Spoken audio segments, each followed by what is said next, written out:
Hello, everybody, and welcome to the start of what I'm calling my first week of Splatoon 2. And this has a bit of a story to it, so here's the thing. So I recorded this back in January, I want to say, because, let me see, a Switch was a Christmas present, and I'm pretty sure that I'm pretty sure this was January. This was after I finished the story mode, and proof of this is in that I'm still a level 1 squid.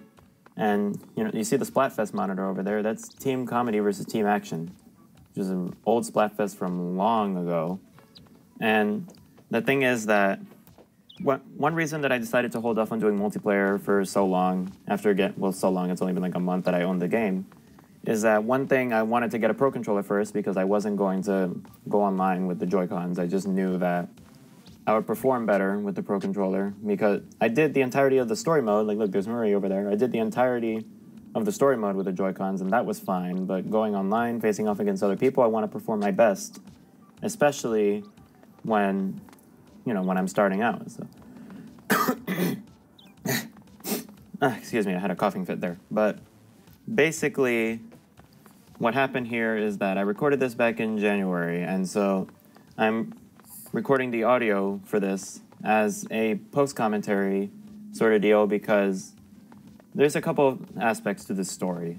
What happened is that, for the longest time I've been using the cheap, crappy Logitech USB headset microphones that were I think they were like $25 or $20 when I got them. You get what you paid for. And they were serviceable enough, but then I guess within the past year my eyes opened. And I'm finally like, oh my god, these things are crap. So, in the meantime, I've been working to get newer equipment, get all that stuff done, especially past the summer. But one thing I realized is that my Apple earbuds give off better audio quality than the freaking headset. So that's what I'm using right now. That's what I've been using for a little while. And on a spoiler warning, after I get through these first few videos, you'll see me do a blind playthrough of the Splatoon 2 Octo expansion, which was recorded with this microphone. And so the reason why I'm doing a post-com for this in the first place was that, one, I was getting sick of the old microphone and the quality and all that, but they also keep crapping out on me. Like, for one thing, they're falling apart at the seams. Like, the ear cushion pieces, I guess, whatever you would call them, those are starting to peel away, and it's making a mess. But then the pieces themselves, like pieces of the headset, just keep falling apart and breaking. And then I was down to my last one because I had 3, and I'm just like, you know what, just forget it.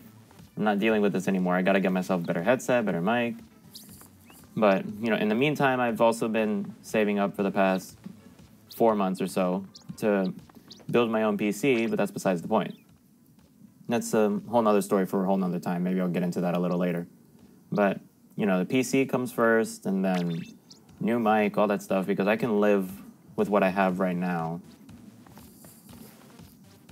But let me see, what else am I missing to talk about? Okay, so like I was saying about the microphones crapping out on me, that's what they did here. I recorded 3 videos for this first week series, and basically I did Turf War, which is this video, some ranked modes, and then the Splatfest.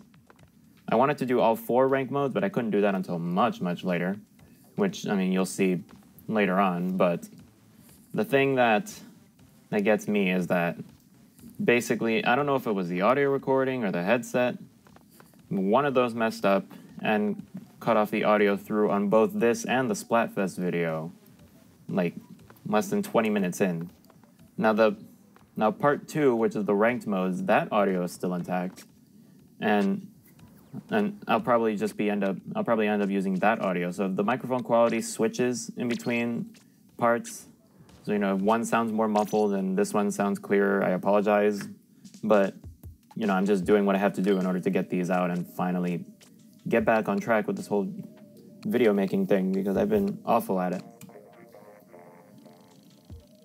So I guess in the original recording I was explaining a bunch of stuff, just exploring the plaza, but I guess here, when it comes to the hairstyles, I completely forget on my first playthrough if I left with the default hair, like the Splatoon 1 hair. But then you know, I don't really like a lot of these hairstyles. Like, usually I'm either with the default or the one on the far right over there, the asymmetrical wavy hair one. Because, like, I mean, I'm a sucker for wavy hair in real life anyway. But, you know, just seeing, like, it's something about the asymmetry of it in here that just makes it like, ooh, I'm unique. And I rarely see this hairstyle online. So it drives me to wear it even more. Because in terms of the other hairstyles, I was comparing them before. But the second to last one on page 2, that one just kind of looks like the default long hair from the first game if everything just sort of got chopped off. Like, they literally just got chopped off with a knife. That's what it looks like, and I don't know, it seems a little scary to me and unappealing. But, and then the pigtails kind of look like 6-year-old haircut to me. I mean, I don't mean to put anyone down that likes it or anyone that likes that hairstyle. I don't know, they just look a little, it just looks a little too off for me. And then the Splatoon 2 default hair, I guess, where it's the short hair. I don't know. That's another thing too, where it's just longer hair looks more appealing to me. And then what else am I missing? There's one more hairstyle, isn't there? Oh yeah, the ponytail looking one. I don't know. I think if I gave it a chance, I would like that one, but I never really gave it the light of day. I just stick with the one that I'm wearing now, or the 2 long hair one. So with this microphone, I'm just able to I mean, it just sounds better overall, which, I mean, is better in the long run. But I will be getting, at the very least, a good quality headset later down the road, and then I'll probably need to get an external studio mic on a stand for when I have multiple people here, because that's just much easier to set up than everyone having their own headset. And play. Well, I need to see which option is cheaper, first off and foremost, but either way, it's expensive to deal with because I already have most of the equipment already, and then I'm already saving up to build a PC. It's just money, money, money, money, more money to spend, and all this other stuff. So anyway, as I was saying about the single player, I think by this point in my save file, I had about 40 hours or so, because I was doing a lot in the single player. I 100% of the single player. It wouldn't be, like I said, I'm recording this now in late October. It's almost Halloween, actually. But, what was I saying? Pretty much from Christmas break all the way up to this point, up till I got my Pro Controller, I've been playing the single player nonstop. But I 100%ed it. I didn't 1000% it, meaning I did the single player with every single weapon until spring break, because I had nothing else to do around that time. And so I figured, why not? I'll do all that. I'll unlock all the hero weapons. Because, you know, as you can see, the gear I have right now, I just have the hero set from beating the single player and the default clothes. And this was also still around the point where I cared just a little less about equipment and what it all meant. I mean, since then, I've finally learned a lot of other stuff about it. Like one of the things that I kind of like slapped my older self, like not older, but like younger self, I guess, me in the past, for is the way that duplicate perks work in here, like for the abilities and stuff. Because I don't know, my perception of how it worked with duplicates and diminishing returns and all that was just completely wrong. I understand how it works much better now. And in terms of, I mean, I don't really have much gear here to begin with, so I was just rocking with the default. Because I could have gone with the hero gear, but I guess I just decided, nah, I'm a baby squid, I'm just going to go with the scrub-looking gear. And then, of course, all I had is a Splattershot Jr., because I think even going through the story mode one time isn't enough to unlock even the hero shot. Because I think, yeah, because every mission past, like, World 2 has you go in with a different weapon, so there's no way to get the hero shot at the end of your first playthrough unless you go back and do every mission with the hero shot. That's how you unlock all the hero weapons. And I think me playing the single player for 45 hours and not getting any of the hero weapons was mostly me grinding for eggs, just so I could max out every weapon before I went into 1000%, because my mindset back then for 1000%, what the heck happened? Oh, okay, I picked the button for the sub weapons and the special weapons, because I guess I was just reading what they are. But with the single player, basically I just wanted to grind up for all those eggs and max out every weapon, because my mindset with 1000%ing was that, you know, I'm gonna have time in between my college classes, maybe in car rides or something like that. So I'll just do it when I have my Switch on me and I'm not connected to online, so that way I can just jump into the single player and clear out some missions. But then I discovered things like playing Splatoon 2 in handheld mode is kind of awful for me. Because, I mean, if you're in a car, like, the motion controls kind of jitter all over the place unless you lower the sensitivity like I had to do. But then, you know, playing with stick is just something I can't do either. And then I discovered the magic of my phone's hotspot, and I just went online in between classes anyway, because I had really long gaps and nothing to do, so I just hopped online.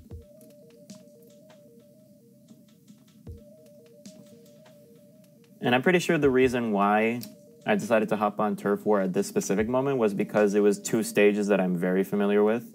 Walleye Warehouse being my favorite stage from Splatoon 1. I think it may still be my favorite stage, even in Splatoon 2. But then, you know, Port Mackerel, I think it has been there since the very beginning of the game, actually. And I knew that it had some changes, like it had the sponges in certain alcoves and all that. But, you know, it was just two stages that I was familiar with. And it's weird looking at this map, seeing all the baby squids. Because, you know, even if I see any squid below level 5 nowadays, like everyone else is usually at least in the 20s. You can tell that this was a different time 10 months ago.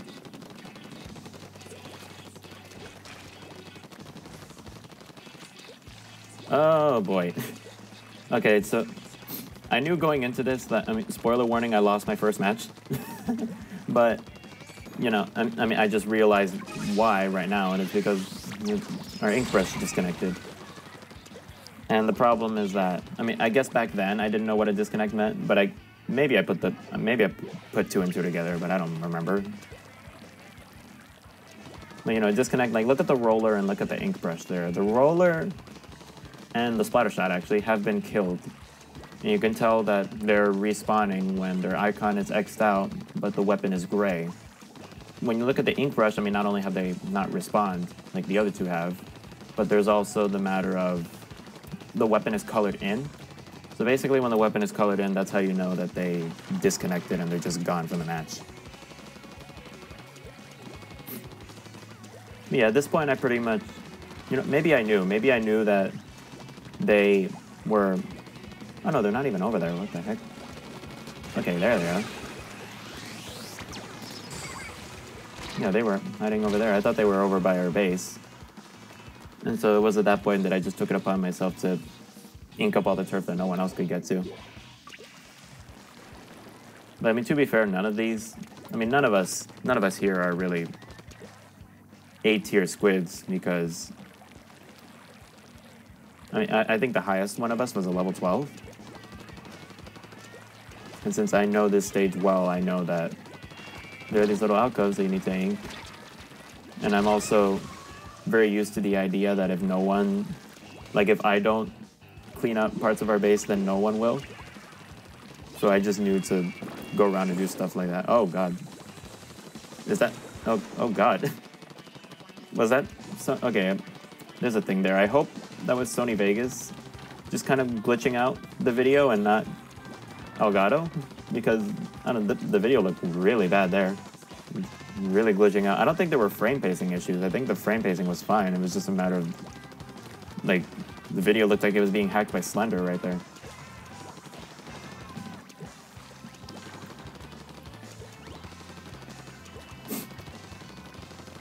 Yeah, for my first match, I'm honestly just going around in turf and stuff. I see someone jumping there.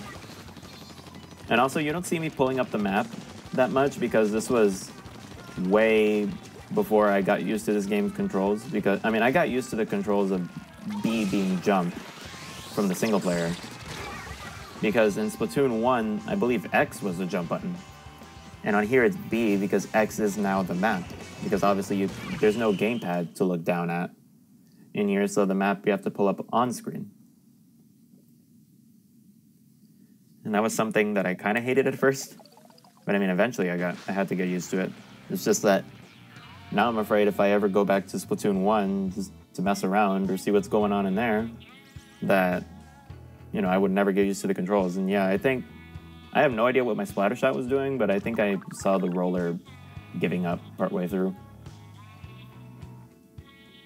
I think I may have outscored the other team. I don't even know.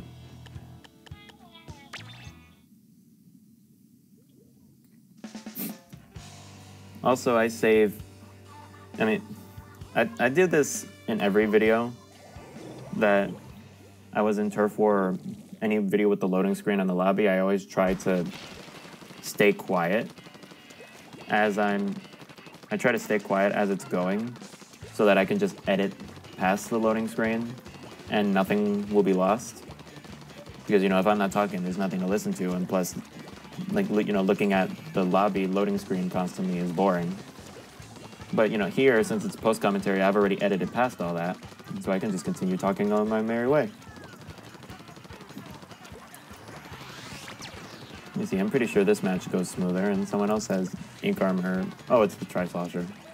Tri-Slosher has ink armor, right?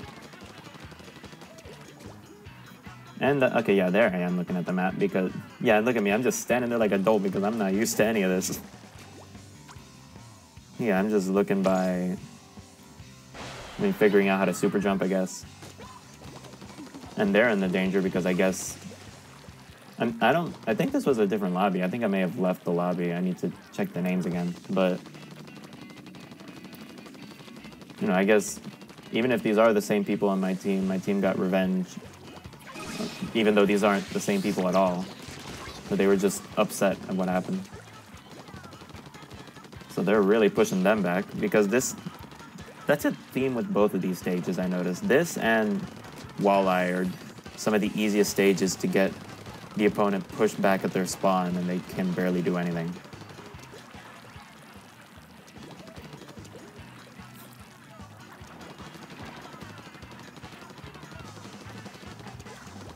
You can't shrink that anymore. Okay.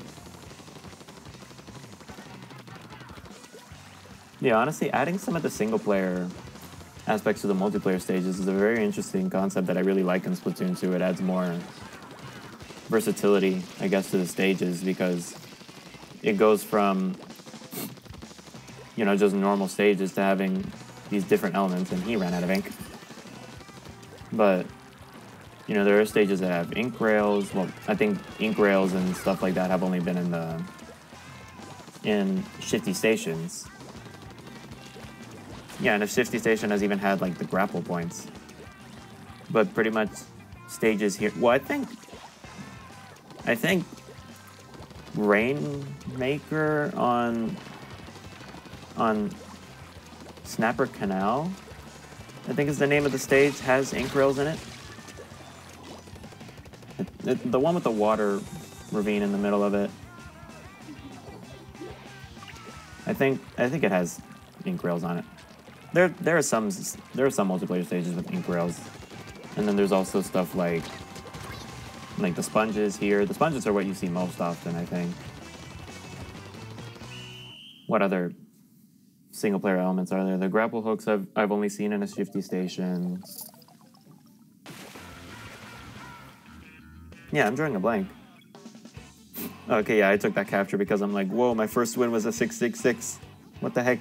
What does that mean? I'm still level 1? What happened? Oh, okay, the first match was only 800. Okay. And because of level 1 or 1-star rank equipment, and because I don't have sea snails yet, the gear is very easy to level up. Third match on Port Mackerel. I guess I can already tell that I was frustrated I wasn't getting a single chance to go on my favorite stage, but it's whatever.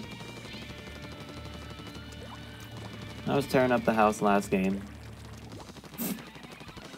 Yeah, that's another thing that I always wonder with, like, the baby squids coming into Splatoon 2. I'm pretty sure it's safe to assume that more often than not, people jumping into Splatoon 2 haven't played the first one. Because I'm pretty sure a lot more people play Splatoon 2 than Splatoon 1. Because I know for sure that, well, I mean, the Wii U, you know, like, rest in peace, you know, bless its soul, but, you know, not a lot of people play that. And I know people who played Splatoon 1 on the Wii U, but it's either they only played it very casually for just a few hours, just a single player.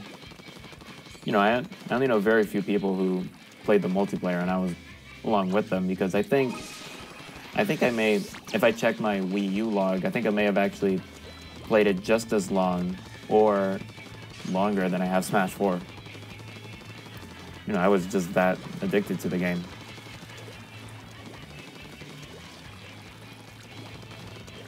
I was gonna bring up something else and now I don't remember. But when it does come to Splatoon 1, you know, I'm pretty, you know, not a lot of people bought the console, so less people bought the game. And so with the sequel, I'm pretty sure a lot more people have been willing to try it out, especially with the Inklings coming to Smash. I'm sure some people will want to know, hey, what's up with them? How are the Inklings in their own game, I guess, because I mean, it was Brawl that did that for me, where, you know, I was just like, you know, where did these characters come from? Let me play some of their games. And because, you know, at that point, by the time I played Brawl, I think I only had experience with Mario, Donkey Kong, Sonic, of course.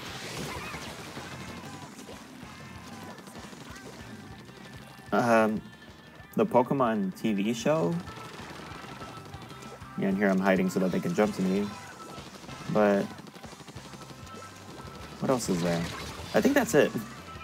Yeah, because I haven't played very much Nintendo back then, and even though I had a DS and a Wii, that was still during the era of, like, you know, it was either Sonic, licensed games, or just whatever else caught my interest, that because I wasn't in the know of what the heavy hitters were at the time. Like Mario Galaxy, I had to borrow from a friend of mine, and I think I let him borrow Sonic and the Black Knight. But Sonic and the Black Knight is a good game. I think he ended up liking it. But you know, I just fell in love with Galaxy when I got it. Well, when I played it. I wouldn't end up owning it until the Nintendo Selects version in 2011 or so. I did buy Mario Galaxy 2 at launch, though. Look at me, I'm absolutely outscoring everybody, but I think that's more the Splattershot Jr.'s doing. Because of the wide array of ink coverage. Okay, but anyway, I guess I forgot to edit out that one loading screen.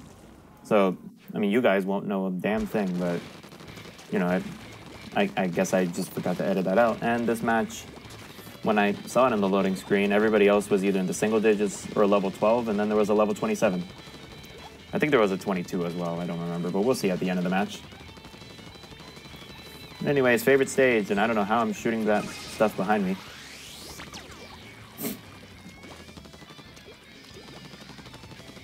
So, Ink Armor. Bubbler, if anything, in the first game was kind of the epitome of a panic button special. And, you know, this game, the Ink Armor kind of replaces it. Because, you know, all the specials got replaced unless you're a bomb launcher. That's the only returning special. But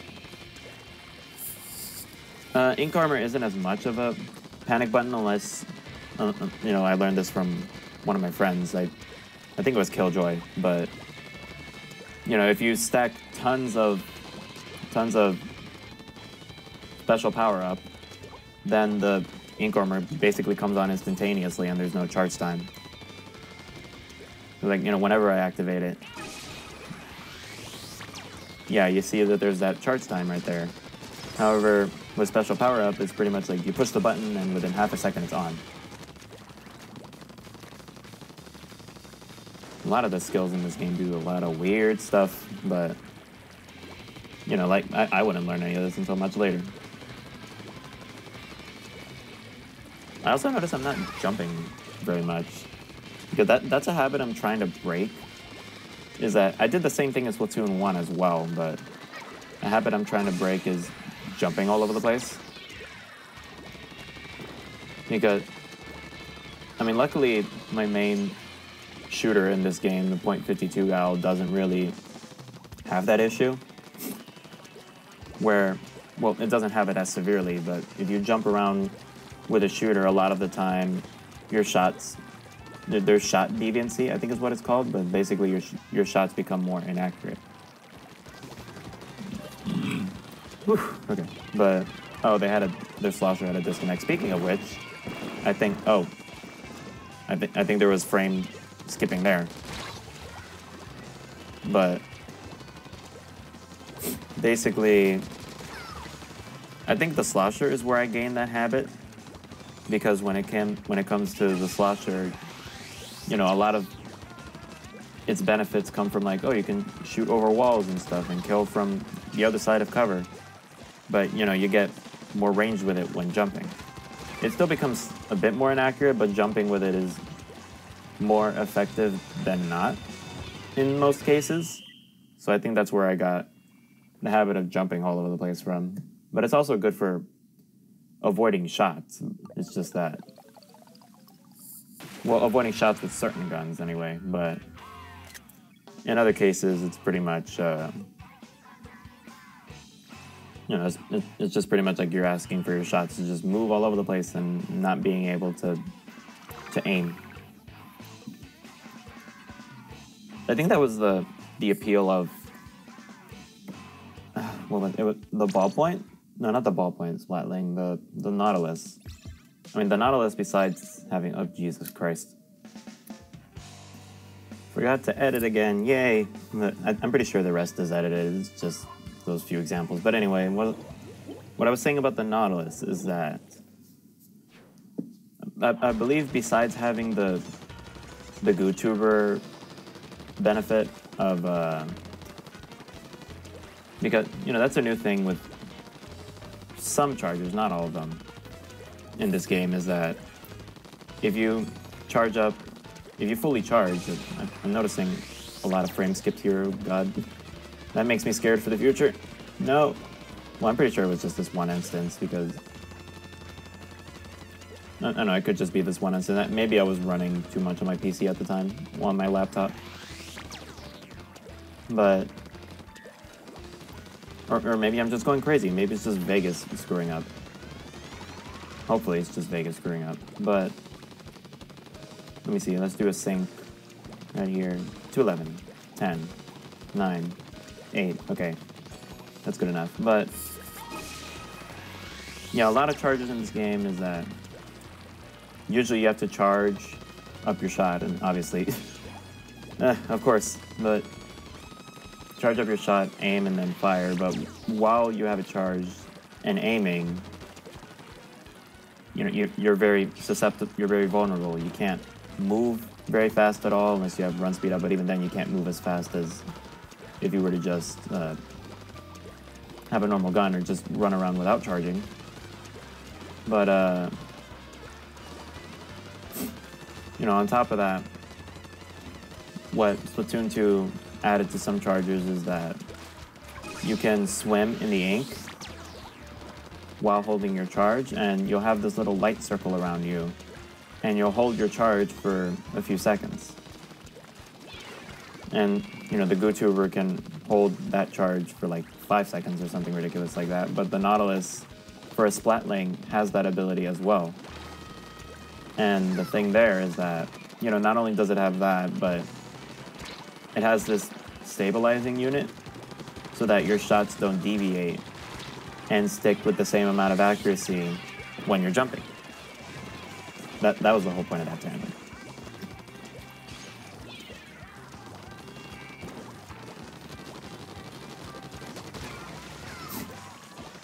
Actually, I need to pay attention to how many kills I'm getting in these matches because I'm pretty sure I was impressed with myself. This was like level 2, level 1, stuff like that, and you know, being the top scorer of the team. I'm pretty sure that's my Splatoon 1 experience, speaking mostly.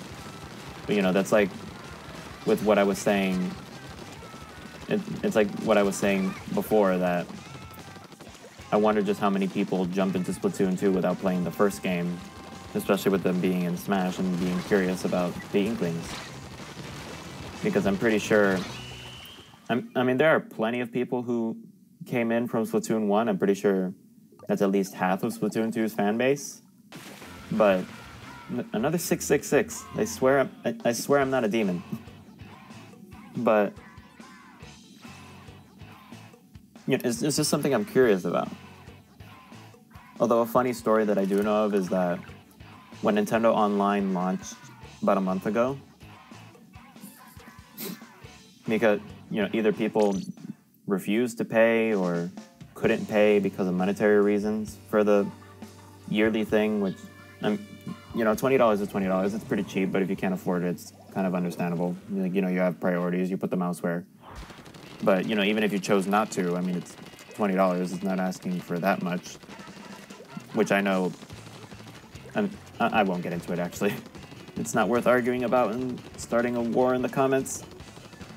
But then, you know, the funny story is that when Nintendo Online launched, I don't want to say Splatoon 2 activity died, because of course the faithful bought it just so they could play online anyway. But the thing I'm getting at is that, you know, when you had to start paying to play Splatoon 2 online, Splatoon 1 online activity actually increased. Because I heard stories about if you go back to Splatoon 1, it's mostly hackers or stuff like E-leaders and dynamos with a ton of damage up and all that. But, you know, if you went back for like the first week after Nintendo Online launched, there was, you know, people, like, you know, just normal squids. Now that I look back at this footage, actually, it's weird seeing teams of all squids, because ever since the Octo expansion came out, there was always at least one Octoling in every match. Although, if you were around for the first week after the Octo expansion, or hell, even the first month, and there was another skip. But even if you were around for the first month after the Octo expansion, there were just Octolings everywhere. It'd be like literally, I think I may have seen it only once, where there was all 8 Octolings, but I'm pretty sure like 90% of the time you would get at least 6. At least 6. And so I think it was like oh, I picked the Octoling for a few rounds, but then I'm just like, no, there's too many Octolings. I want to be different. And so I picked the Inkling again. Speaking of which, that's something I've been meaning to do as well, is give them all names. I mean, I'm on a rampage here, but I guess, you know, favorite stage will do that to me. I know all the flanking points, even though I haven't been flanking very much, but, oh, like that. I can keep an eye open. Oh, there's 2 of them. Go around. Get him. Get him. Ooh, okay. But, yeah, I've been meaning to give my Inklings and Octolings names, and they had someone disconnect. You can also tell someone disconnect if you see the poof of smoke right there. But luckily it was that... Luckily, I mean, they were already losing horribly. It was probably a rage quit, but... I mean, it was only at the very end. I wouldn't be too mad. Actually, no, I would still be mad, because I would see that as a rage quit, and, like, they just, like... Ugh. Don't disconnect intentionally. Just don't do it.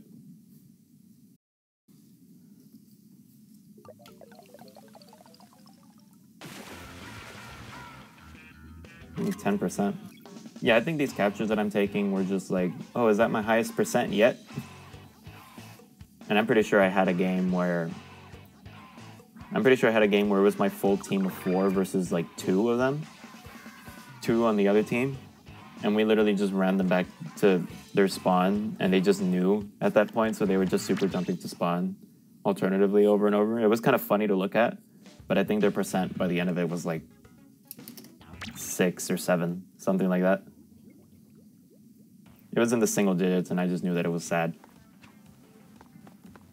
Anyway, now that I'm at level 4, I believe I can go into the shops and start looking around, because, you know, one thing that's prevalent in Splatoon 1 and 2 is that you try entering the shop, or even, I mean, Sheldon should know you, even though I guess they don't want to compromise your identity as Agent 4. But, you know, Sheldon should know you as you walk in, but he still tells you, like, whoa, you need to level up, boy, in order to use these weapons. Yeah, also, I love this guy. Jofonzo is the best. Because, you know, look at this Shakespearean speak. Welcome to ye old cloth shop. Shouldst thou hear thy coin spend, unto me shall great profit be. I can't read. As thou can't tell.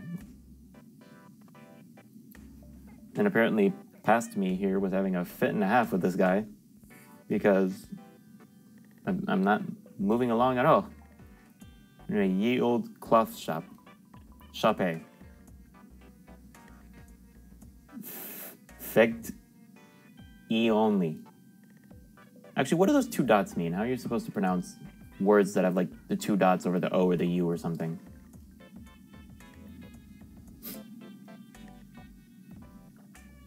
Actually, I think Jalfonso is the only person I like better than the Splatoon 1 people. Because when it comes to the Splatoon 1 people, there's Mo and Annie. Which, you know, I just love those two because it was the fish inside of her hair, right? I think, was it? Yeah, I mean, there's still Annie in Splatoon 2. You just never see her. She's just in the Splatoon 2 app and you can order stuff from her. But I love the little crowfish. I think his name is either Crowfish or Crawfish in here, in the hat shop. I don't know, he's adorable too. Because he just says stuff like, you know, you buy a hat from him and he's just like, don't be strange. And then we have Jalfonso here, who is a replacement for Jalonzo. I believe Jalonzo's thing was that he spoke in broken English or English. And then this person, what is it, Jalfonso speaks in Shakespearean English.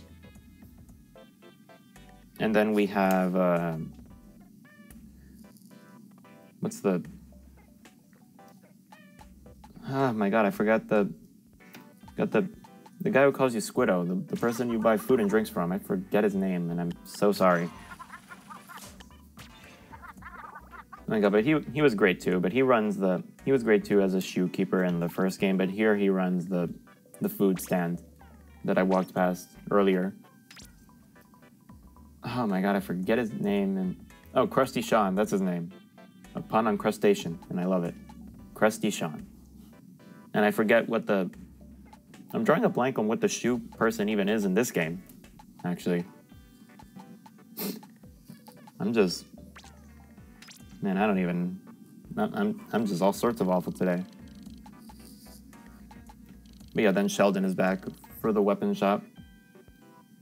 And I wonder if I show this off, because I'm pretty sure I do.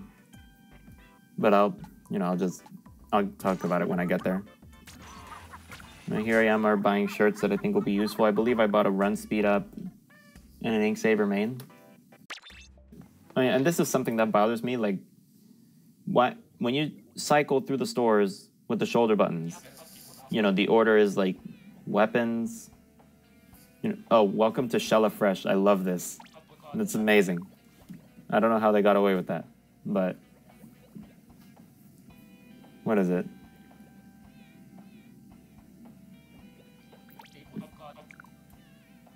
Shella Fresh. I can't get enough of that. Okay, what was I even talking about? Oh yeah, the order. Like, you know, you see the L and R stuff right there. Like, if I were to push R, like, you know, right now I'm in shoes. If I were to push R, it would take me to clothes, hat, and then weapons.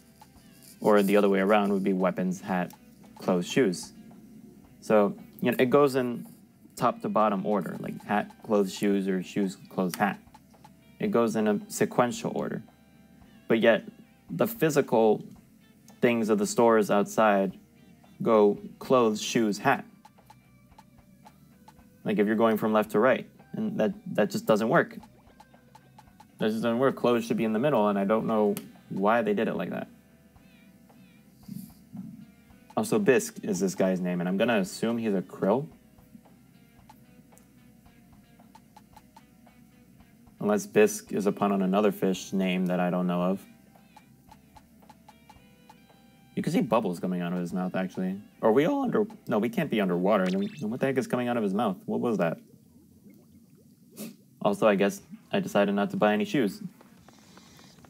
And then we go into here, and I have no idea what this lady is supposed to be. Flo, that's her name. Because I don't know. I guess it's another anemone type thing. You know, I just don't know what it's called. Craymond. Oh no, that's his name, Craymond. It's not crawfish or something. Maybe that was the name of the guy who yells at you. The one who hangs out with Annie in the first game.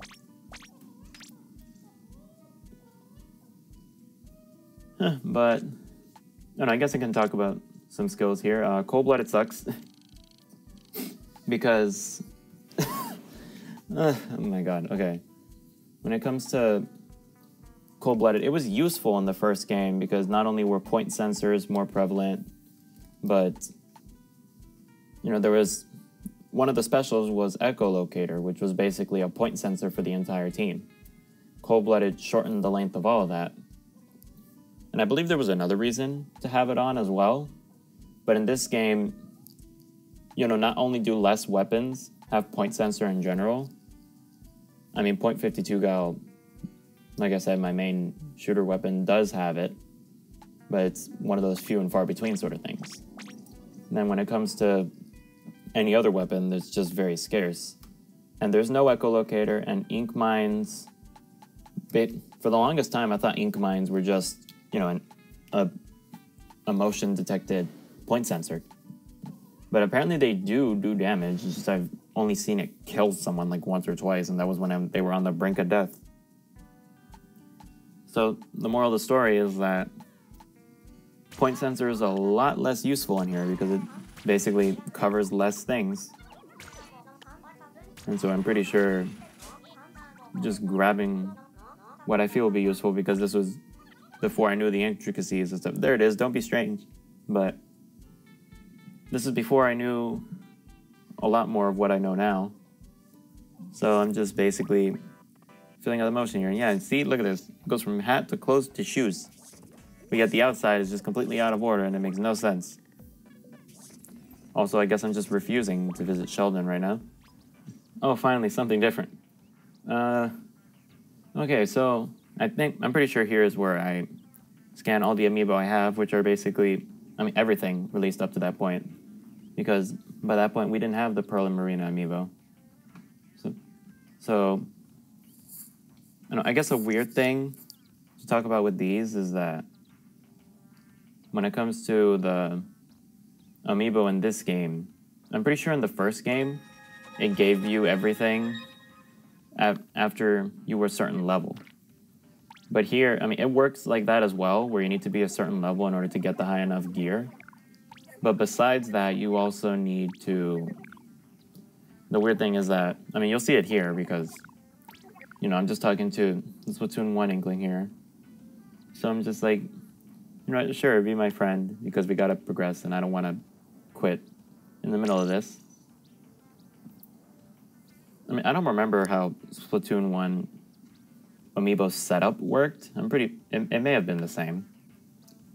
Or no, I don't think so, because what it's doing here is telling the amiibo that it now has the capability to save my current gear setup.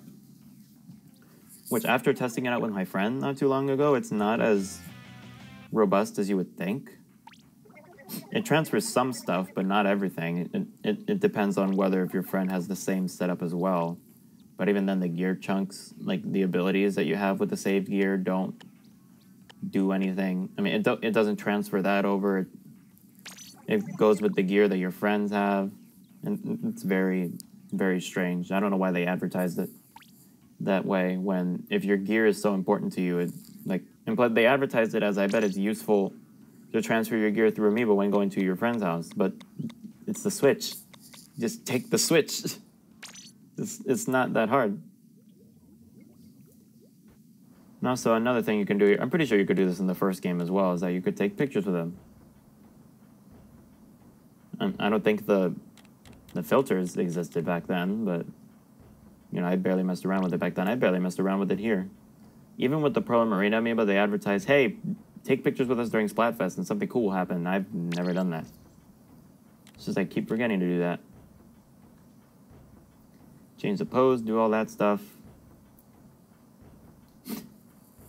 Yeah, and now that I see both of them here, it reminds me that,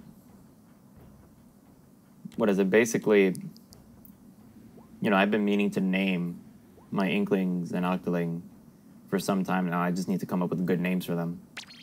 Because seeing them both there, I kind of treat it as the characters. I have 2 Inklings and 1 Octoling. Because I have the Splatoon 1 Inkling, which is basically whenever I consider that I pulled out my Splatoon 1 Inkling when I changed the hair to the double long hair. And then I consider Splatoon 2 Inkling to be when I pull out the asymmetrical wavy hair, if that makes any sense. But then, when it comes to, the Octoling is self-explanatory. So, you know, I've just been meaning to come up with names for all 3 of them, and just to name them something, just to distinct them between Splat 1 Inkling, Splat 2 Inkling, and Octoling. Yeah, I don't know, it's just random thoughts that I had. But anyway, like I was saying, when you scan an Amiibo, you do this whole process, you only get the headgear for it, even if you're at level 12, which I think is what you're supposed to do, because you can scan them at level 1 and get the headgear. At level 3, it's the body gear, or something like that. It's probably like level 4 is the body gear, level 8 is the shoes, and level 12 is the music for the Squid Beats minigame. I think that's how it works. I don't have the numbers memorized.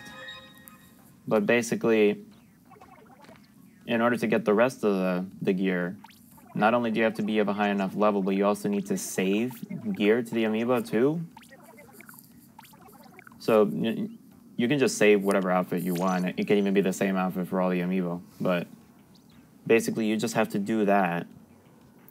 And then you can claim the rest of the gear. It's very strange, and it took me a while to figure it out, which is why I probably spent a little while in the original recording figuring out, wait, why isn't this working? Why can't I get the rest of it? Well, I was at level 4, so I shouldn't have been able to get the rest of it anyway.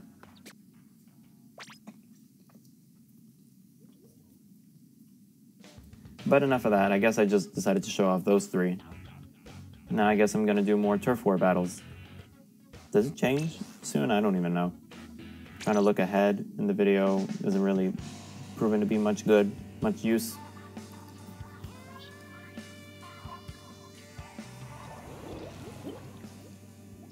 Lucina? Lucina's on my team. This is great.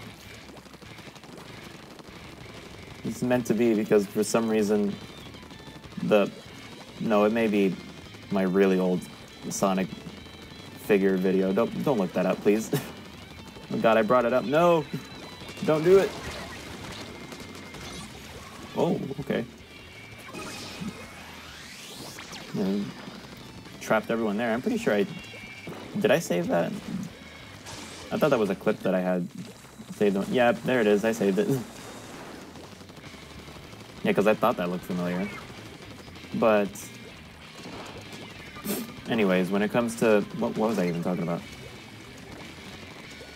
Okay, yeah, that, you know, some of my most popular videos recently are the vulgar Lucina mods that I made for Smash 4, and if modding for Smash Ultimate proves to be safe, I guess because I heard Nintendo taking modding a lot more seriously on the Switch. I mean, I got my Switch for Christmas, and that was before they silently started loading out the updated models that have the fix in the NVIDIA chip that allows you to break into it and hack the Switch easily. Basically, I can hack the Switch the easy way. Basically, I have access to the easy method. And so if I can, I might. Like, you know, I mean, of course I would want to bring... Oh, he was hiding. Oh boy. Even this early on, you see the camping be strong. But, like I was saying, you know, of course I would want to bring Volga Lucina over to Smash Ultimate, but, you know, modding... You know, first off, the game needs to come out. And then patch updates need to slow down or stop so that it's not a hassle every time that a new patch comes out to update it. But then there's also stuff like, you know, it has to be possible in the first place. It has to be accessible, and I guess I didn't see the missiles there. But it has to be possible in the first place. It has to be easy enough for me to do it, even though Smash 4 modding had a huge learning curve. But, you know, if it's there, I'll do it, because I had a lot of fun with that. It was a lot of fun breaking into the game and seeing what I could mess with. It was great fun. Yeah, I'm not afraid of you, I have armor. Even if you did shoot me at point blank, I would just fly 6 feet back. Do their dualies disconnect? Yeah, I think their dualies disconnected, wow. Around Splatoon 2 around these times was just not safe, I guess.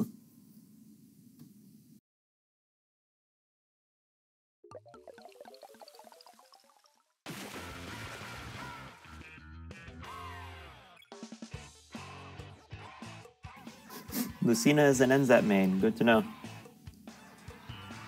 Like how Peach is a rank X, is a rank X charger.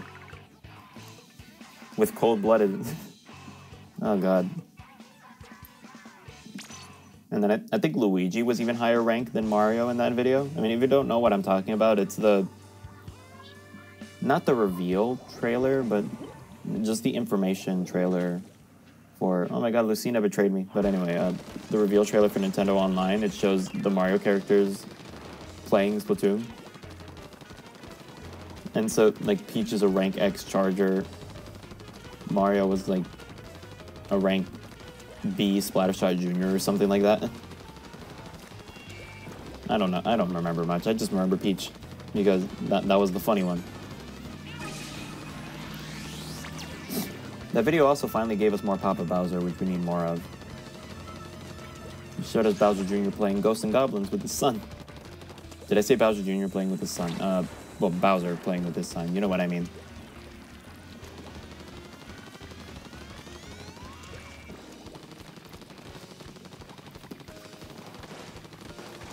So, oh, what is... Where's the... Oh, okay, that was a Luna Blaster. Was the Clash Blaster even out at this time? I don't think so. Or at least I see no one using it. Ah, my eyes. The very bad habit I have is not blinking for a long while when looking at gameplay. And then my eyes catch fire and start watering. Okay. Again, I have not been paying attention to how many kills I get within these matches. It would be very interesting to know, but I know I'm holding my own pretty well. Because if I remember correctly, I think in this entire recording session, the first match was the only match I lost. If I remember that correctly. Now, dualies, I've since gotten better with them, but... You know, I remember in the beginning I couldn't get used to them because, you know, I was used to jumping. I was used to being able to jump, and so just not being able to do that with the dualies and then roll. I kind of overthought rolling because I'm like, what's a safe place to roll? How do I roll effectively? And I just kind of thought too hard about it. Because I think I got used to dualies from the dualie squelchers because rolling is kind of broken with them. Because not only can you, after you roll, you can move slightly. Because with most other dualies, you kind of stay still for a little while. But I guess with the dualie squelchers, you kind of slide. for a little while, and then you can transition to running faster. So I got used to dually play with those, and since then I've messed around with the dabble dualies a tad. What else? What other dualies have I messed with? Maybe the hero dualies, if anything, but it's mostly dually squelchers or the dabble dualies.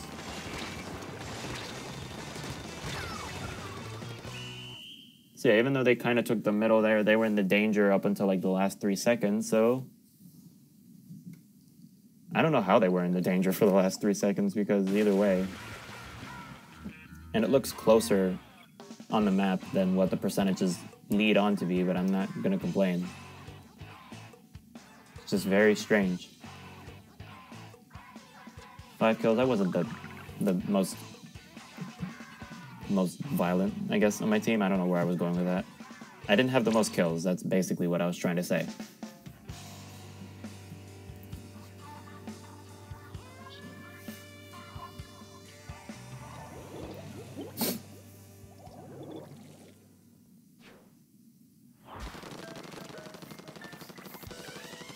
Moving on, where let's see, we have a lot of dualies in this match actually, and we have 2 dualies, they have 2 chargers.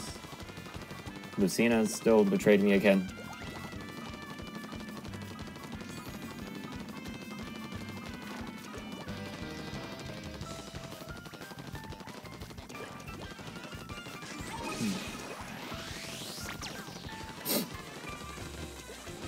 Okay, I thought that was one rocket. I was like, how does that happen? Did I jump in by the time the rockets were changed? Because I know at one point the rockets were buffed, nerfed, I don't know, but I think it was a buff. But basically, the weird thing is that back then, like, it was just more effective to target everybody or as many people as you could, because I believe it would always be 4 rockets, no matter what. Ooh, how am I surviving here? Okay, yeah. Yeah, 2 chargers is not the best for turf war. What could have gotten here? Or was it, maybe it was a rocket and someone was just waiting at spawn. But yeah, I think back in the day, like, I guess it's easy enough to say in the first half of Splatoon 2's life at the current moment. But rockets were pretty much like, oh, it only shoots 4 per person. So it was just more effective to shoot everybody so that it's more rockets, more coverage, more people, stuff like that. But then they changed it later on to where the less people you target, the more rockets focus on them. Like if you shoot 3 or 4 people, it's 4 rockets each. If you shoot 2 people, it's 5 rockets each. Oh, I guess I killed them with a bomb. But if you target only 1 person, I think it's like they get a full 10 rockets. But even then, I think if I remember correctly, I think I remember hearing that the rockets are kind of considered the worst special in the game, or one of the worst. Because, you know, for how much intimidation factor they have, and for the ink coverage of, you know, shooting rockets at a random point, especially at the end of a match where they can't really do anything about it. The thing is that, you know, when it comes to that, you know, they're easy to avoid, for one thing. And the only times that I really see them kill nowadays is if they're not, if the opponent is just not paying attention, or if it's something like what usually happens to me, in that I'm trying to run away from the rockets, but someone else is running towards me with their rockets, and I get trapped, and there's nothing I can do, and I just get hit. That always happens to me, and I rarely see it ever happen to anyone else, but I mean, I try to pay attention to my surroundings. It's just people come out of nowhere with rockets targeting them. Yeah, look at that. The dualies on my team got 10 kills. Although I guess most of that could have been the chargers, because they were just they weren't even on a perch. They were just sort of sitting ducks. They were just sitting ducks wherever they were sitting on. Well, I can't speak, but they were out in the open, basically is what I'm trying to say. Also, new stages. So this is where it gets interesting. This is me going into unfamiliar territory.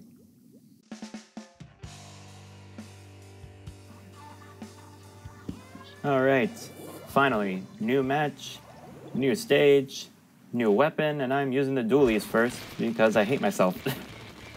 No, I mean the dualies are fine, I just wasn't used to them at the time. Also, I'm moving around really fast, what the heck? I probably have my run speed up, shirt on actually. Yeah, I'm moving around, wow, okay. Maybe the dualies are lighter than I remember. Or at least these. Also, hey, I have missiles. Need learning how to use them. Someone else just fired their missiles too, so double pressure. Also, if you see me rolling around a little bit like an idiot, that's me getting used to the fact that I can't jump like that. Timing. So I guess that was me learning the stage also, because I didn't know what was down there. What is it, Manta Maria? Yeah, I think that's the name. It's a cruise ship. And I think it's decommissioned. What are you doing? You can't reach me from down there. Or I guess he's just trying to be a nuisance and covering up what I'm covering. But hey, he just got blown up. Just got airstrike. Well, no, that would be the ink strike. There's no ink strike in this game, and that kind of makes me sad. Hi, whatever you are. Oh, you're a umbrella? What are you? Oh no, you're an E-leader. There are 2 E-leaders here. Why? Why would you do that? E-leaders kind of trash in this game. They barely have more range than a splatter scope compared to the obnoxious range they had in the first game, and then there's no damage up to help them, so I mean, to me, there's almost no point. Unless you want just ever so slightly more range. I say as I die. Also, I see beacons on the map. I feel like I'm the only one who pays attention to that stuff because I pull up the map so often. And so whenever I see beacons from the enemy team on the map, I always make it a mission to destroy them. So that's just me, although I guess here I didn't notice it. Maybe I was just focused on the turf. Because that's the objective, after all. Some people forget that. Like those 2 E-leaders. They forget that you're supposed to turf. You're supposed to cover turf rather than try to shoot people. And I got the E-leader, actually. Like I said, E-leaders, or the chargers that I've seen in these early matches, kind of sitting ducks. They don't pay attention as much.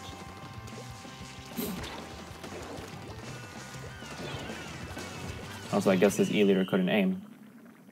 Oh, these weapons have burst bombs. I like burst bombs. Maybe I should try the hero dualies more. Well, I think these are just the regular dualies, but the hero dualies are basically the same thing. So maybe I should do that more. Also, poking ahead at my video, I think I forgot to edit out the lobby again.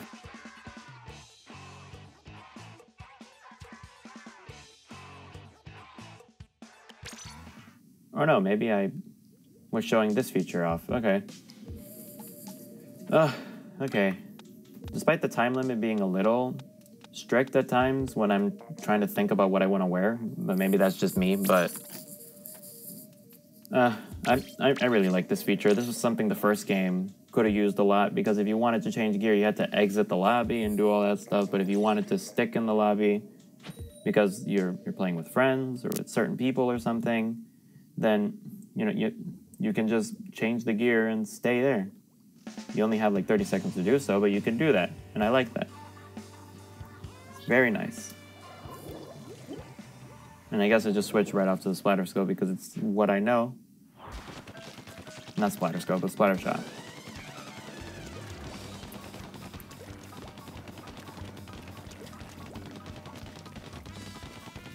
Is that what it's even called? Splatter scope? The chargers. What are they called, actually? Splat charger. Yeah, they're called splat chargers, and then they're called splatter scope. Also, here's me using the inkjet. You can tell it's my first time. Lasted a lot. You know what it was? I thought it would last a little longer. Probably what I was thinking there. Also, now that the Booyah stuff is on screen, can I just say that this way is much better than Command from the first game? Because I have no idea what that charger's doing. That charger's just aiming at the ground. Okay. I guess that happened.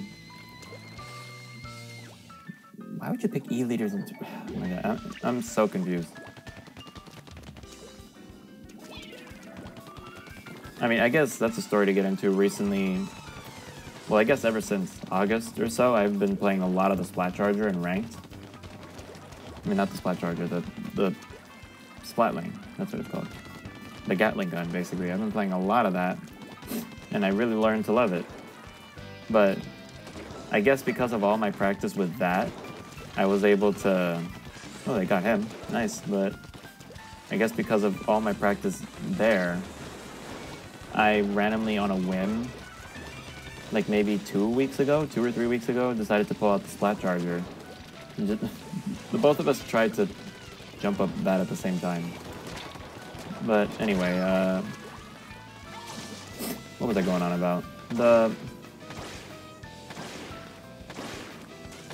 Oh yeah, because I just decided on a whim to pull out the Splat Charger, just to mess around a little bit, because I think my motivation was like, oh, I was in this match with friends, and there were like 5 chargers or something, so like, you know what, charger party, let's do this.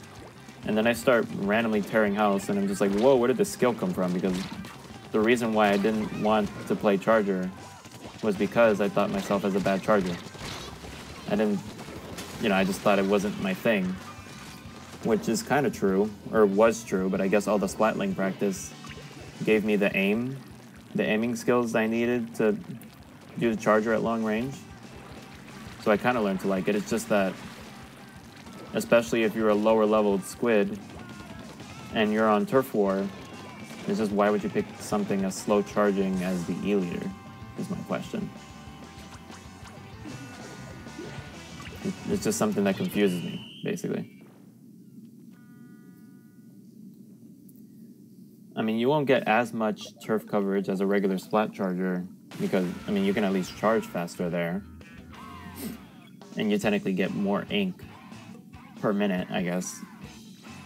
I mean, DPS is a term. I don't know if ink PM is a term. Well, I mean, there's probably is a term for it, and I'm just being completely wrong about it. But besides that, it's just something I question, is the thing.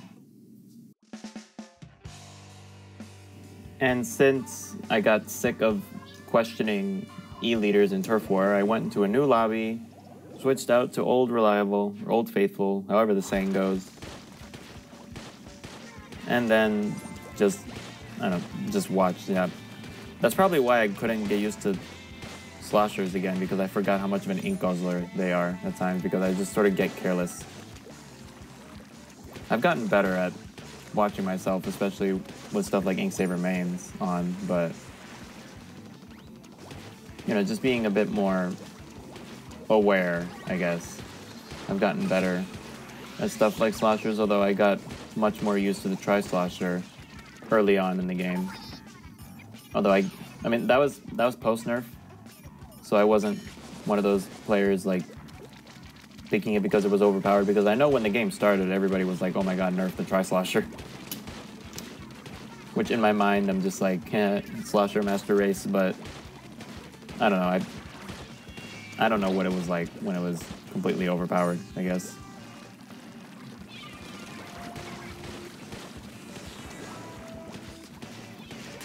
Also, I don't know if it happens on recording, but I know after I turn off the recording and after I start playing on my own, I do have some clips that I saved onto my Switch of cool stuff that happened. I may have to edit those at the end of the video if they're not here, because basically I was just like, okay, for the rest of today I'm going to grind up to level 10 and then start ranked modes tomorrow, because that's another thing, you can't enter ranked until you're level 10. It It was like that in the first game too. Although I think the first game had a thing set up like Nintendo was basically like, oh, we're not gonna open ranked mode until we're not gonna open ranked mode until enough people enter level 10. But the thing is that people entered level 10 just so quickly that like they opened it up within like 2 or 3 days.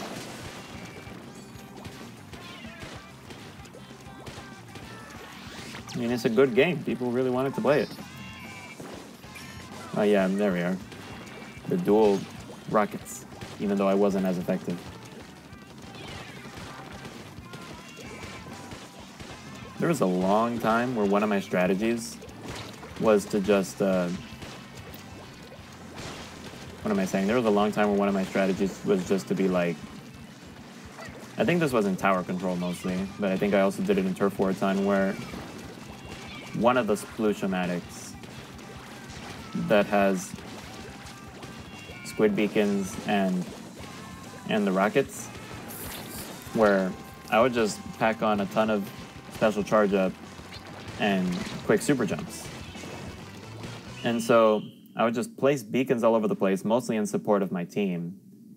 And then since I had a ton of special charge up, and since the Splooshomatic covers ink and charges up special faster than the freaking Splattershot Jr., I'm just literally placing beacons, jumping to spawn, jumping all over the place like a goddamn maniac frog that's high on lily pads. I don't even know what I'm saying anymore. But literally I'm just hopping between spawn and ink beacons and all this stuff on the tower control map, just shooting rockets all over the place. And it was effective. I mean, I'm pretty sure I can probably show you my stats on screen now, like, because I'm pretty sure I saved my win streak of that. Like, I probably just recorded on the Splatoon 2 app, like, my win streak of just how much that strategy carried me. And it was amazing. Actually, hold on. Now that I think about it, did I already bring this up when I recorded tower control, or wait? What were my first two? No, it couldn't have been. But tower control, I believe tower control and Rainmaker were the ones that were the ranked modes that I recorded first. And then the other ranked modes I recorded much later were clams for sure, and tower, actually. So I can show that right now and not feel bad, but even then, even if I bring it up again, I'll probably just end up showing it twice. But anyways, Splat Roller. Little difference in this game that took me a little bit to realize is that if you're just holding down the roll button like I am now, there's a little thing that Splatoon 2 does where, you know, it starts off slow, but then as you continually run, you get faster. And I guess here I'm just jumping to get out of here. That was probably a bad idea, but I escaped and I survived. But not for long. Okay, no, I'm still alive for now. Yeah, I didn't even know how to use Splat Rollers effectively in the first game, so here I'm just like, oh, turf. Man, I wish I could stage this and like do like a joke, like a skit video out of it, but I would need a lot of friends to do this with me in a private battle. But I swear in the first game, what I would do a lot with the carbon roller is that, you know, I've always had this idea for the skit of like, basically, if I were directing it, I guess it would basically go, everybody's on Walleye Warehouse. And basically everybody's just going at it, shooting each other, screaming violently. What the heck happened to that guy? Just jumped in the air. But basically, you know, it's like this war-torn story type thing. Oh, hey, Ronak. But, you know, it's this super dramatic looking thing going on. Everybody's shooting at each other. Like it's a trench battle or something. Everybody's just spaced far apart. And then you just see me on my roller, just like la-di-dying through the middle of it all. Just like, you know, I'm Bob Ross or something. Just the floor is my canvas, and I must cover it in turf. Covered in ink. Basically. You know, just me minding my own business while everyone else is at war, basically. Because that's basically what I felt like would happen sometimes. And I feel like I may have had this happen a couple times in one of the Splatoon 1 Splatfest videos that I recorded. If not, then it was just when I was playing with friends on my own time. Okay, I think we lost this one, actually. Never mind. Ignore what I said before about only losing the first one. But one thing is that... What was I saying? I get sidetracked and then I lose myself. But... Okay, well, yeah, I wasn't very good there either. We also had a dynamo roller on there. Dynamo rollers are pretty slow, but they're good at turf if they're effective at it. But, okay, I was bringing up... Okay, yeah. Like, one of the other funny things I would do with the carbon roller is that, you know, every other roller, if you're gonna squish someone, it's an instant kill if you just run them over. But with the carbon roller, it takes, like, you have to smack them, and then you can run over them. So it's just like a double boop. Basically, you have to boop them twice in order to kill them. And so I just had that happen to me so many times where I'm just minding my own business, and then I just sneak up on someone trying to refill their ink, or they're just like a charger standing his ground or something, and then I just boop them twice and kill them. And it would happen so frequently that it was just hilarious. Also, I think this is the... No, this is just normal splatter shot. What was I running the first time then? Well, I was probably running the splatter shot, the 10 attack. That's what it's called, the 10 attack splatter shot. I don't remember having splashdown on the other one that I played before.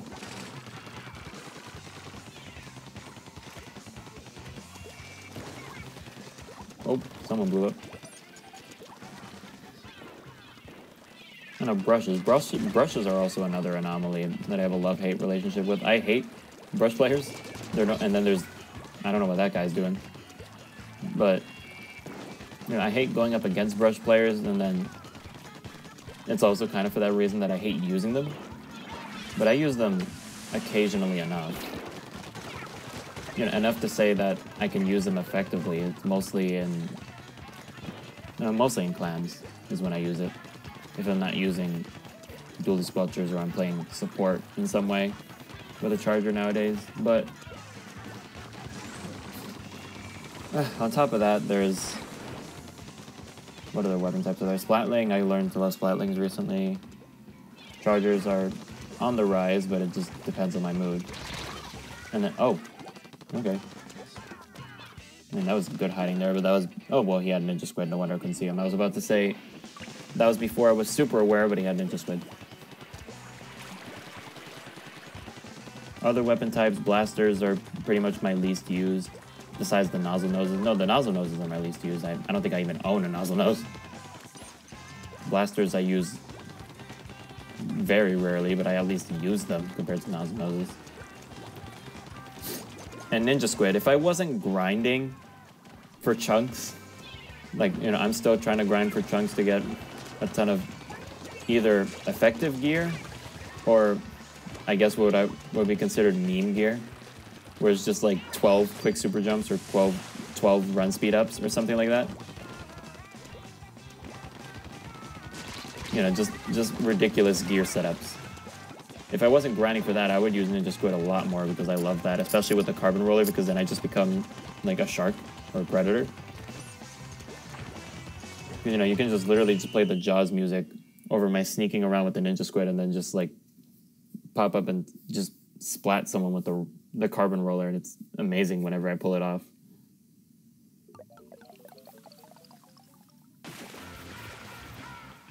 Have we been playing on... No, we've had Manta Maria a lot more. What is this, Muscle Forge? Yeah, this is Muscle Forge Fitness. Also, I'm Agent 3 now, apparently. I mean, Agent 4. We're in the Agent 4 gear, because why not? Coming up on the last 3 matches of the video. I think I may end up splitting this video into 2 parts, because let me see. 2 Turf War videos, 4 ranked modes, and then Splatfest. Yeah, that's a week. That's 7 days. Technically, even though I recorded these in like 3 days, but that's besides the point. video editing makes it seem all different.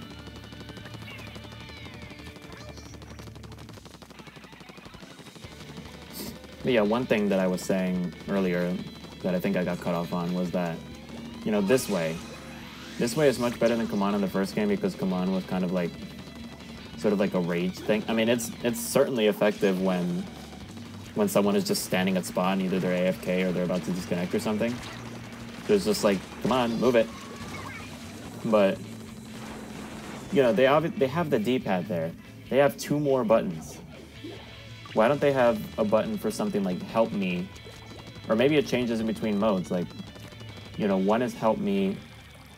One is throw me some clams. One is cover me or something. You know, why isn't there stuff like that?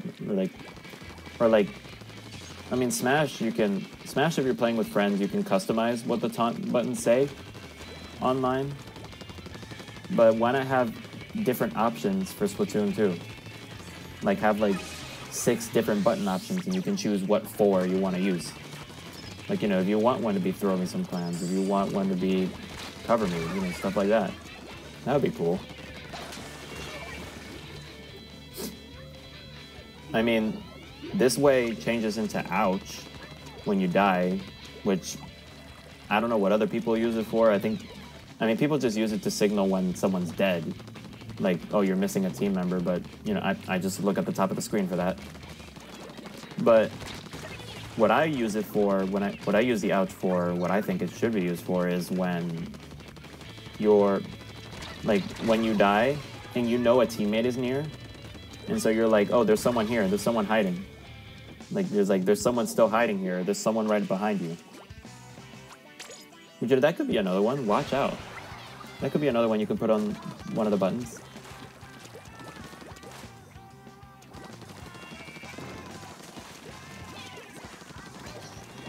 Just food for thought, Nintendo. I mean, I doubt they're listening, but it's not, you know, I'm not the only one to bring it up. It would be nice if those were options.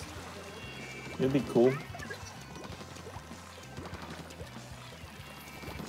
Also, in today's Squid climate, where I guess starting in like August or September, people started this move, like the Booyah Back movement, for some reason.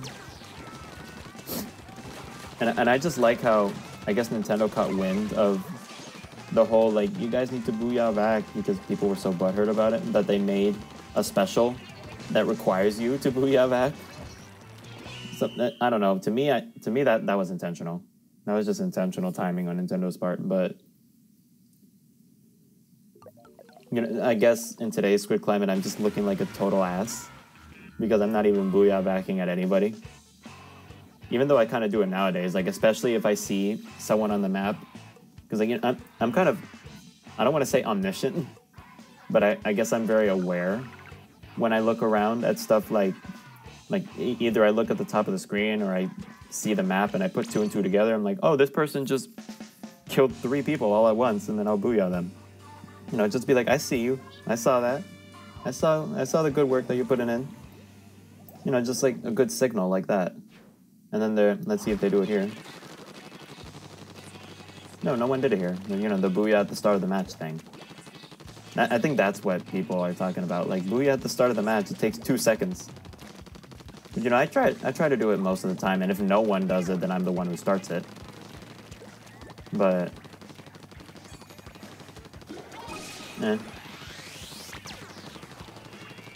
another ramble. There's a person.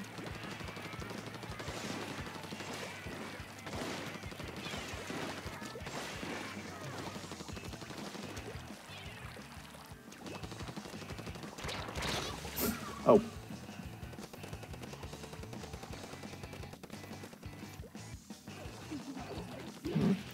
Yeah, I think another thing that contributed to me... Oh, someone came up here. That's another thing I want to do at some point, where I guess I just need to enter Recon and do it, but I'm pretty sure on most stages there's a way to get up to the enemy spawn. I mean, stuff like Moray is the exception. I don't know how I didn't die there. Oh, that's a carbon roller, never mind. Yeah, that's a carbon roller. No, that's it. That's a hero roller. The heck? I'm blind. But what was the one thing I was saying? Is that me being somewhat knowledgeable of the stages, I guess, comes from that I've seen a lot of streams. And, well, not that many, like, high-level streamers, just streamers when I'm like, oh, I like this person because I see their YouTube channel or something. Or even YouTubers, like, I mean, mostly in terms of Splatoon people, I'm thinking of X and Shadow, who streams Splatoon semi-regularly, but now is, like, focusing on other things a lot more. And then there was Etz. There was Etz on YouTube that I watched a lot of as well.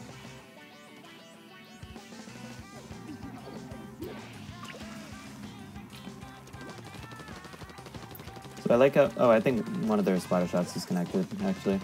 It's kind of hard to tell with the weapons that are just gray in color anyway. But, you know, it's just funny how that one person keeps trying to go back and get to our base, but just always fails.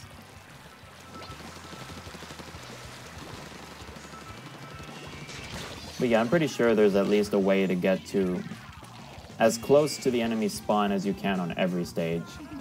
I've just always wondered, like, okay, what's the method to do that on every stage? Like, Inkblot Art Academy, the only way to get up there is by going on this one wall. Like, it's this very inconspicuous looking wall that you have to ink up. And that's how you get up there. Like, did I do a team wipe myself? Well, team wipe in quotes because there were only 3 of them.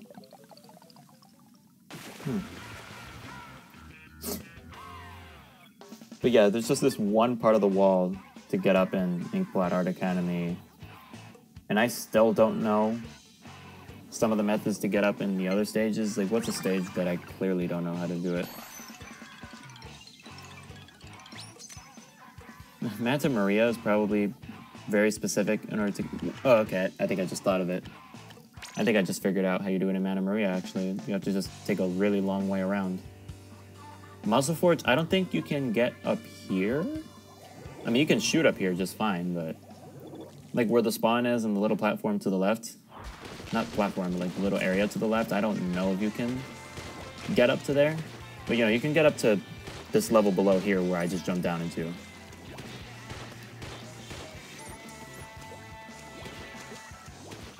I'm pretty sure there's a way. And some are just easier than others. I don't know why I'm jumping back, but I guess to cover this up. Because again, I have the mindset of like, if I don't cover this, no one will. Which does end up being true in a lot of instances. Like, I'm basically left to cover this stuff up. People have gotten better about it nowadays. People have gotten better about covering their home base. Because... I don't know, there was a huge streak in, like, from April, no, even from March to even now sometimes, but most of it stopped in September. But there was, like, a good 6-month streak where I would see half of my games I would win, because even though they technically covered more of the center, and even close to our base, we win by over 6 or 7% because their base discipline is awful. Like, literally, their base is just like just straight lines to the middle, instead of just, like, you know, covering it up like I'm trying to do. Hopelessly. Because this really isn't the Slosher's job. Although the only time that I do it with weapons that don't really suit it is, like, if... Like, I've seen things like the Charger trying to fill that role, and I'm just like, oh my god, that is not your job. Let me help you. You go back to the front lines. I didn't even know that person was there.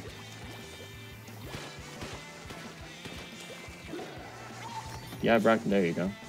Okay, I guess I was waiting for people to respawn.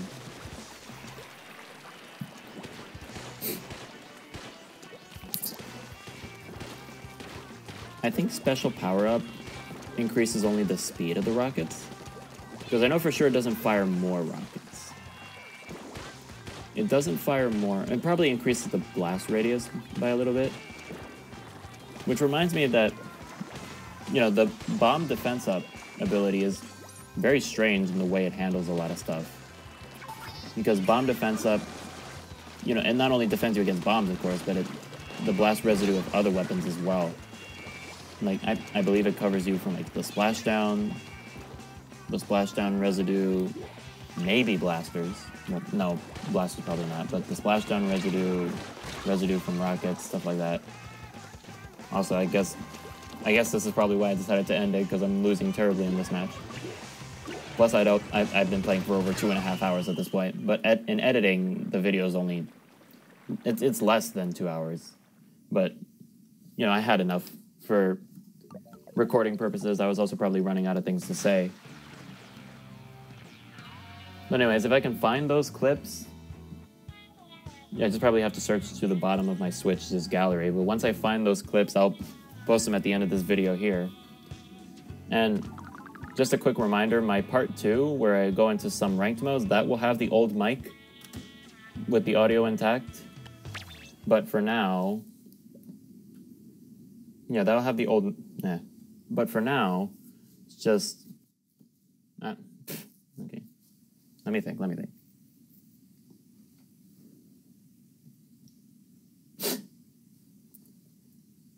Yeah, but for now, I mean, I hoped you enjoyed me commentating over my first Turf War gameplay. It's not as authentic as I hoped it would be, but, you know, I just wanted to get this project done, and, you know, you do what you have to do. And so that's just the sacrifice that needed to be made, but I think it came out well in the end. And so, you know, see you for part 2, part 3. I won't, I mean, the current me won't see you until part 3, but, you know, I hope you continue for the rest of the series, and goodbye.